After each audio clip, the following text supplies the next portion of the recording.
Vijayawada university మంచి భవిష్యత్తు కోసం తెలుగు విద్యార్థులు ఇష్టపడే university. Call 9059052378 9059052379. Himayat Nagar, Domalguda and Tilak Nagar, Amberpet ఇవన్నీ కూడా ఎంత రద్దీగా ఉన్నటువంటి ప్రాంతాల్లో మనందరికీ తెలిసిందే.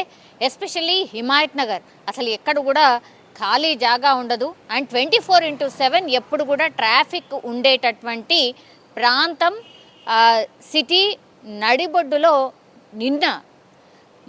నిన్న జరిగిందా, తెల్లవారుజామున జరిగిందా తెలియదు కానీ సండే నిన్న మరి బ్యాంక్ క్లోజ్ ఉన్నటువంటి టైంలో హత్య చేసిన తర్వాత ఒక పర్సన్ బాడీని తీసుకొచ్చి ఇప్పుడు హిమాయత్ నగర్ దోమలగూడలో ఉన్నటువంటి పంజాబ్ నేషనల్ బ్యాంక్కి సంబంధించిన లిఫ్ట్లో పడేసి ఆ తర్వాత దుండగులు పారిపోయిన సిచ్యువేషన్. ఇది కలకలమైతే క్రియేట్ చేస్తోంది. ఎందుకంటే హిమాయత్ నగర్ రద్దీగా ఉండేటటువంటి ప్రాంతం. రాత్రి పగలు తేడా లేకుండా ఎవరో ఒకరు తిరుగుతూనే ఉంటారు. దట్టు ఇంకా మెయిన్ రోడ్కి దగ్గరలోనే, మెయిన్ రోడ్ని ఆనుకునే ఉన్నటువంటి పంజాబ్ నేషనల్ బ్యాంక్కి సంబంధించిన లిఫ్ట్ ఏదైతే ఉంటుందో ఆ లిఫ్ట్ లోపల పొద్దున ఎవరైతే ఈ బ్యాంక్ ఎంప్లాయీస్ ఉంటారో వాళ్ళు లిఫ్ట్ ఎక్కుదాము అని లిఫ్ట్ దగ్గరికి వచ్చేసరికి పూర్తిగా లిఫ్ట్లో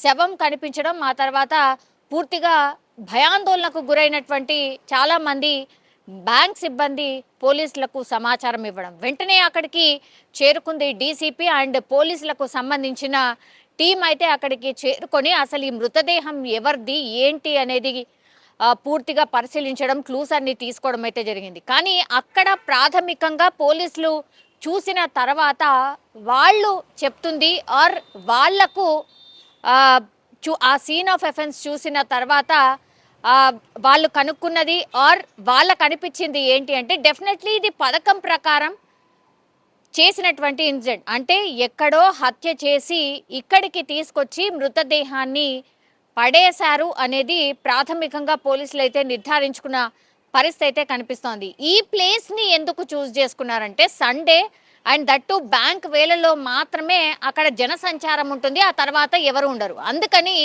ఈ ప్లేస్ని చూస్ చేసుకొని దుండగులు ఎక్కడో చంపేసి మృతదేహాన్ని అక్కడికి తీసుకొచ్చి పడేసినట్టుగా చెప్తున్నారు. అయితే ఆదివారం రాత్రి జరిగిందా లేకపోతే తెల్లవారే టైంలో జరిగిందా అనేది కూడా కనుక్కునే పనిలో పోలీసులు అయితే ఉన్నారు. టీమ్స్గా ఏర్పడి ఈ సీసీ కెమెరా ఫుటేజ్ ఎక్కడైతే ఈ బ్యాంక్ పరిసరాల్లో ఉంటుందో పూర్తిగా వాళ్ళు ఆ సర్చ్ పూర్తిగా క్షుణ్ణంగా పరిశీలిస్తున్నారు సీసీ ఫుటేజ్ని అంతా కూడా. ఈ సీసీ ఫుటేజ్లో ఆ చుట్టుపక్కల ఎవరెవరు వెళ్ళారు, అట్లాగే ఈ బ్యాంక్ పంజాబ్ నేషనల్ బ్యాంక్ అయితే డెఫినెట్లీ మరి సెక్యూరిటీ గార్డ్ ఉంటాడు, ఎందుకంటే అక్కడ లాకర్స్ ఉంటాయి, క్యాష్ ఉంటుంది కాబట్టి. మరి బ్యాంక్కి సంబంధించిన సెక్యూరిటీ సిబ్బంది ఎక్కడికి వెళ్ళాడు ఆ టైంలో అనేది ఒకటి, బ్యాంక్ లోపల కూడా అంటే బ్యాంక్ పరిసరాల్లో కూడా సీసీ ఫుటేజ్ ఉంటుంది 2. ఆ తర్వాత ఈ బయట రోడ్డు పైన కూడా చాలా సీసీ ఫుటేజ్ కెమెరాస్ కూడా ఉంటాయి. సో వాటన్నిటినీ తీసుకొని ఎవరు లోపలికి వెళ్ళారు, బయటకు వచ్చారు, ఎంతమంది ఉన్నారు ఏంటి అనేది కూడా పోలీసులు అన్నీ కూడా ఆరా తీస్తున్నారు, సర్చ్ చేస్తున్న పరిస్థితి అయితే కనిపిస్తోంది.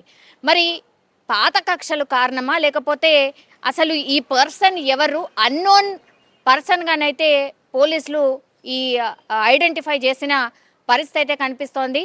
ఫస్ట్ ప్రాథమికంగా ఇన్ఫర్మేషన్ కలెక్ట్ చేయాల్సింది ఎక్కడైనా మిస్సింగ్ కేసెస్ ఉన్నాయా అనేది ఫస్ట్ పరిశీలించిన తర్వాత మరి వాళ్ళు మిస్సింగ్ కేసు ఎవరి మీద అయితే నమోదు చేశారో అతని ఇన్ఫర్మేషన్ అండ్ ఇక్కడ హత్య గావింపబడ్డ పర్సన్ ఇన్ఫర్మేషన్ ఏమైనా మ్యాచ్ అవుతుందా ఏంటి అనేది కూడా ఫస్ట్ చూస్తారు.